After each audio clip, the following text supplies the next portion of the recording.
PR कुटुंबातील सदस्यांना कुटुंबबंधन. नाव विजय, गाव सातारा, व्यवसाय सोसायटी.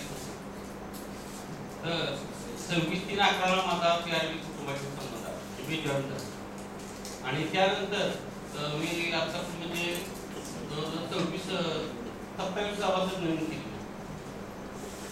26/3 तर हे पीआरबी काम करताना एक लक्षात आलं की पीआरबी म्हणजे काय, व्यवसाय काय, आराखडा काय, पुढे सभासदांना आपण काय लाभ देणार आहे, हे जर ज्ञान आपल्याला नसेल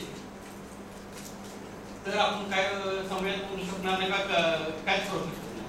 आता मी सोसायटीत काम करत असल्यामुळे लोकांचा विश्वास, पण हे सांगायला मला दुसऱ्याला बोलायला लागायचं म्हणून तुम्ही पूजा वाचायला आपण दुसरं दिवस तर ती विश्वासाने काम केलं, पण आपल्याला हे ज्ञान प्राप्त व्हावं. आणि सर्वांची गोष्ट स्पीड आहे तेवढी गेली. सातारच्या सेमिनारला जर आले तेव्हा त्यांनी सर्वांना एक प्रश्न विचारला की एका साखर कारखान्यात कार्यकारी संचालकाची जागा खरी आहे आणि इथं उपस्थित असणाऱ्या लोकांना कुणाला हवं आहे तिथं माझा उशीर आहे ते लगेच उद्यापासून कामावर लावतो, हे मी तयार नाही. तर काय तयार आहे तुम्ही, तर ते त्या गोष्टीचं ज्ञान नाही, होत नाही, पाहत हे मी गोष्ट डायरेक्ट घेऊन ठेवली आणि तीच प्रेरणा घेऊन गणपती असं म्हणजे तुम्ही आलं पाहिजे सर्वांनी. त्यासाठी प्रयत्न करा, त्याप्रमाणे प्रयत्न करून मिळाला आपला तुमच्या कृपा क्षेत्राखाली आम्ही धन्यवाद.